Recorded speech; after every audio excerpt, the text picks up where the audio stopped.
Mukama Katonda kwebaza olwa conference eno, press conference tugikwasa buli kimu kyambule bulungi olwa Dr. Joseph Chameleone mu linnya lya Yesu Kristo Mukama waffe.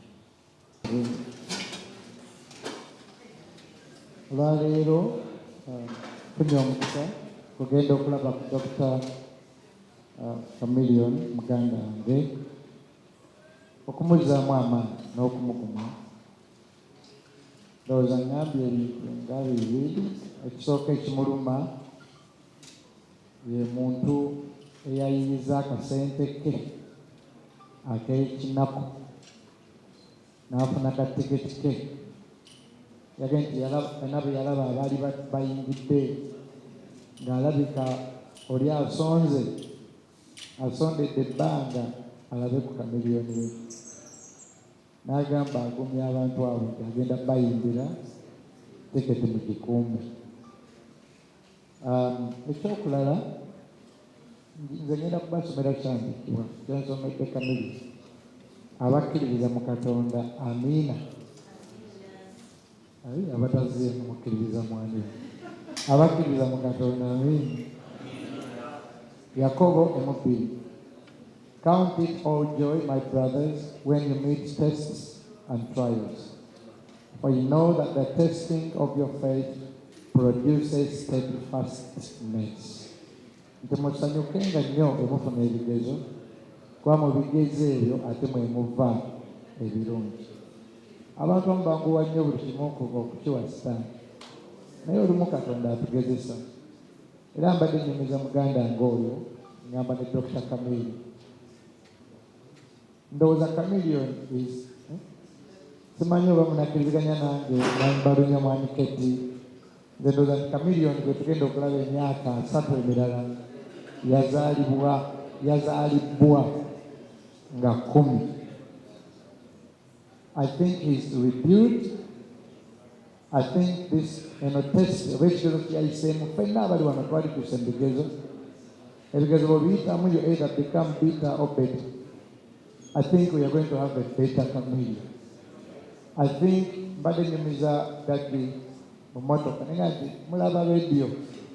Singa radio yasurvivinga ekintu ekyo twali tugenda kubeera ne radio mupya emyaka emirala 3.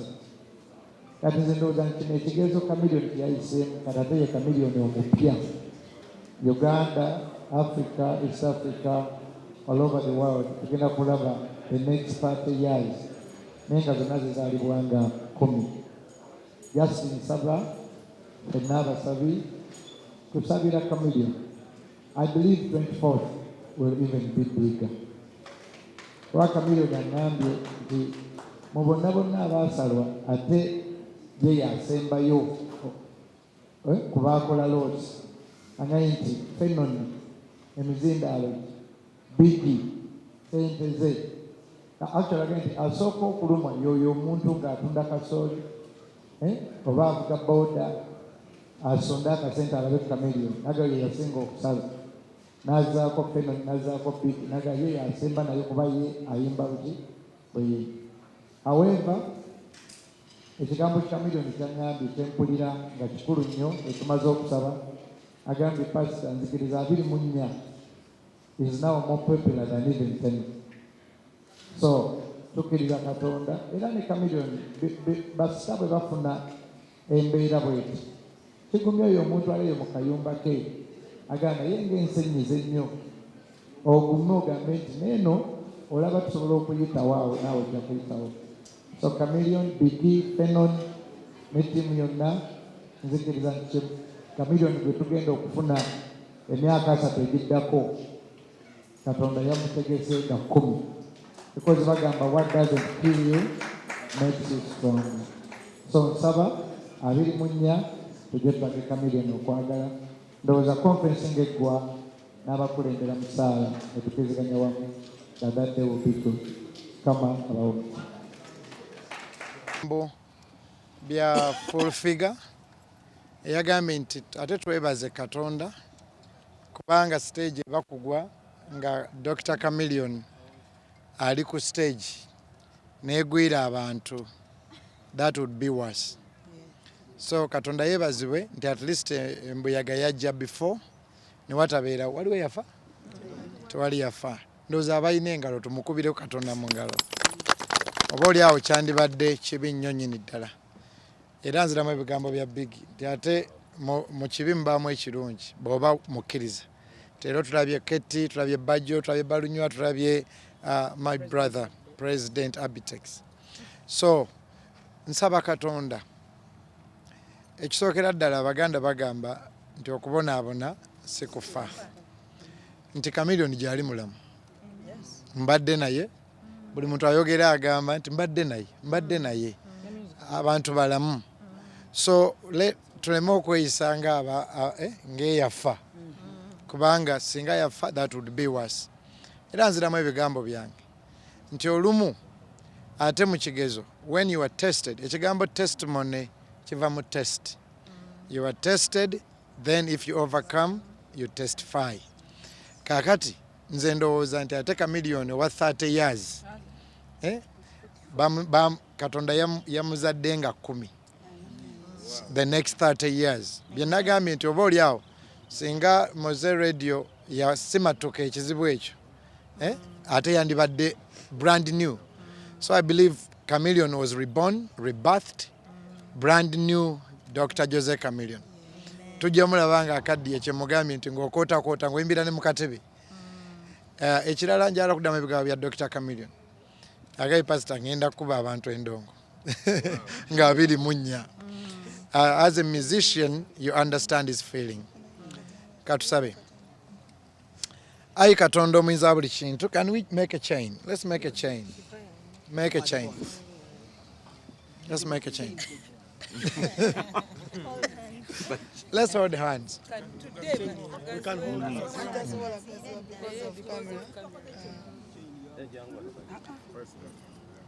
Nayogera, it's okay, that's okay. Nayogera ku social media zange nenga nti Katonda n'entalo zaaga baazipima kubanga singa ekyatuuka ku Fenoni kyagwa ku muntu yenna asituka yeeyiya naye era Katonda amanyi nti Fenoni ekyajja kisobola yakipima Mukama era Bayibuli gataleka kikemo kisukkulumye ffe kye tusobola Katonda akimanyi bigi nti ojja kisobola era tayinza kiwa mulala oba oliawo singa yakiwa omulala yandibadde amenyekera ddala n'atasituka.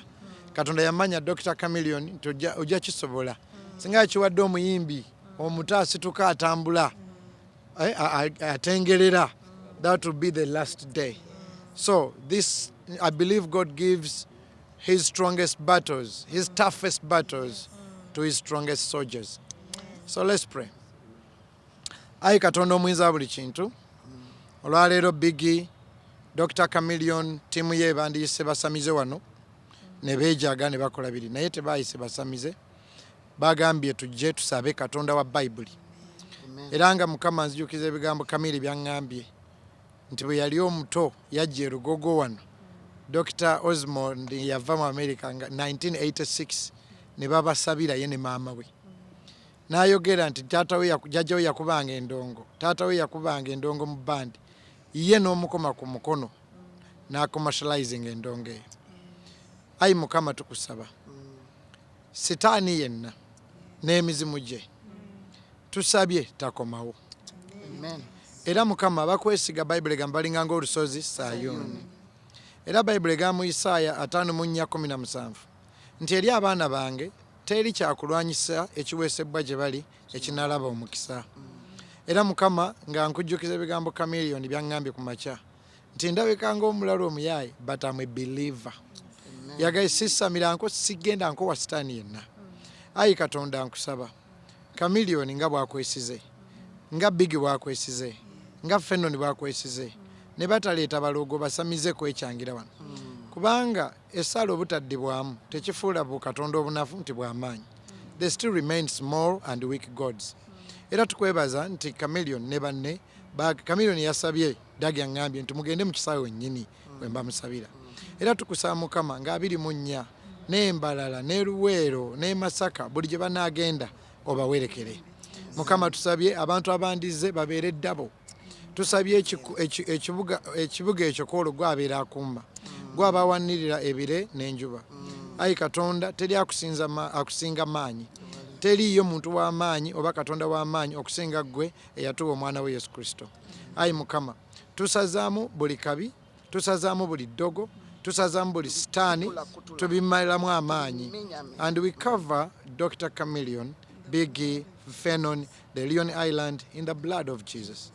And we pray, Mukama Katonda ojjukize Chameleone nti ne Argentina baagikuba omupiira ogwasooka naye yatwala ekikopo, ne Senegal baagikuba omupiira ogwasooka naye yatwala ekikopo. So the start doesn't matter. We pray for the great end. Era Mukama tusabye mu nnyumba ya Chameleone guno mwaka teguzibuwala. Tusabye omukisa, tusabidde 24th in Jesus mighty name. Amen. Amen. Chairman Jemba, mbadde nsaba otuwe ekisembayo kuba goddayo mu nnyumba omukulu waawumudde ekisemberayo ddala.